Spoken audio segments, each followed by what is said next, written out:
नमस्कार, मैं लोहिता, प्रवक्ता अंग्रेजी, जिला शिक्षा एवं प्रशिक्षण संस्थान फिरोज़ाबाद से। ऑनलाइन इंटर्नशिप के संबंधित मैंने आपकी प्रीवियस वीडियो बनाई थी। उनमें कुछ प्रश्नों का उत्तर मैं आपको नहीं दे पाई थी क्योंकि उस समय हमें कोई सूचना प्राप्त नहीं थी। अब हमें उन प्रश्नों से संबंधित सूचना प्राप्त हो गई है, तो मैं आपके समक्ष उन प्रश्नों के उत्तर देना चाहूँगी। इस वीडियो में मुख्य रूप से मैं आपसे उन प्रश्नों को डिस्कस करना चाहूँगी जिनके प्रश्न उत्तर हम नहीं दे पाए थे। तो पहला प्रश्न है हमारा, ये प्रश्न मुझसे बहुत सारे बच्चों ने कमेंट बॉक्स में पूछा है, तो मैंने सर्वप्रथम इसी प्रश्न को रखा है। विद्यार्थियों की सूची किन विद्यालयों से प्राप्त कर सकते हैं? तो मैं आपको प्रीवियस वीडियो में भी बता चुकी थी, शायद आप लोगों को समझ में नहीं आया, इसलिए मैं पुनः इसे बता रही हूँ। विद्यार्थियों की सूची हम किसी भी विद्यालय से प्राप्त कर सकते हैं। ये विद्यालय कौन कौन से हैं? सरकारी प्राथमिक विद्यालय। सरकारी प्राथमिक विद्यालय से तात्पर्य यहाँ मेरा कक्षा 1 से लेकर 5 तक के विद्यालयों से है। सरकारी उच्च प्राथमिक विद्यालय, इसका तात्पर्य कक्षा 6 से लेकर 8 तक के विद्यालय से है, जिन कक्षा इन दोनों सरकारी प्राथमिक व उच्च प्राथमिक विद्यालय को हम परिषदीय विद्यालयों के नाम से भी जानते हैं।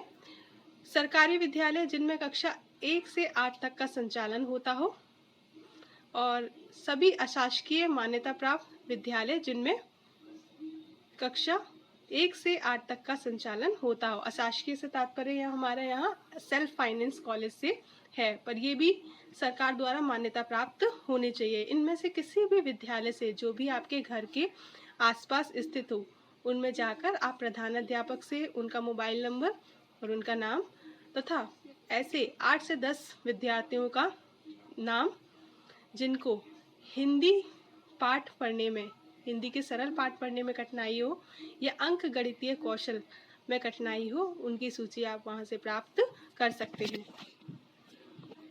हमारा दूसरा प्रश्न है, जो कि सबसे मुख्य प्रश्न है। कुछ प्रशिक्षुओं की समस्या है कि कोरोना महामारी के कारण वे अपने गृह जनपद में हैं तथा उनका डीएलएड संस्थान अन्य जनपद में है।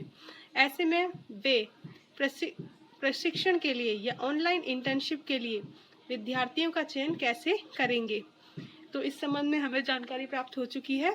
वे सभी प्रशिक्षु जिनका गृह जनपद व डीएलएड संस्थान अन्य जनपद में है, तो वो सभी लोग अपने जिस भी जनपद में है, जिस भी गृह जनपद में वो अभी रह रहे हैं, वहीं के आसपास के विद्यालयों से बच्चों का चयन कर सकते हैं। उन्हें अपने डीएलएड जनपद में आने की आवश्यकता नहीं है। वे अपने घर के आसपास के ही जनपद से विद्यार्थियों का चयन करेंगे। विद्यार्थियों के चयन का आधार वही रहेगा जो कि सभी के लिए है। हमारा तीसरा प्रश्न है, विद्यालय से प्राप्त छात्र छात्राओं की सूचना प्रशिक्षु द्वारा डाइट को कैसे प्राप्त होगी? ये प्रश्न भी बहुत सारे प्रशिक्षुओं ने कमेंट बॉक्स में मुझसे पूछा था कि जो सूचनाएं उन्होंने विद्यालयों से प्राप्त कर ली हैं, उन सूचनाओं को वह डाइट तक कैसे पहुंचाएंगे।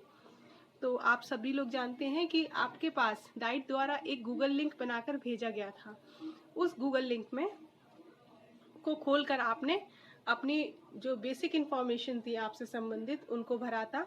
अब दोबारा से आपके समक्ष एक और गूगल लिंक टेलीग्राम में प्रेषित किया जाएगा। उसमें ये सभी कॉलम्स होंगे जिसमें आपको विद्यार्थियों से संबंधित सूचनाओं को भरना है।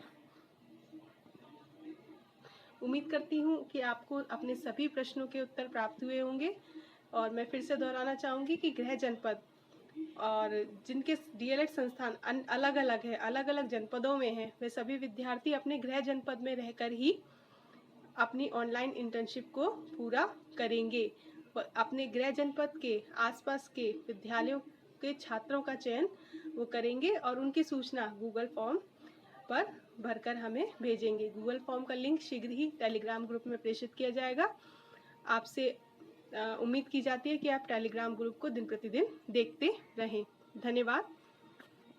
और फिर भी कोई प्रश्नों का समाधान नहीं हो पाया हो तो आप मुझे कमेंट बॉक्स में लिखिए, मैं आपके प्रश्नों का उत्तर देने का प्रयास करूँगी।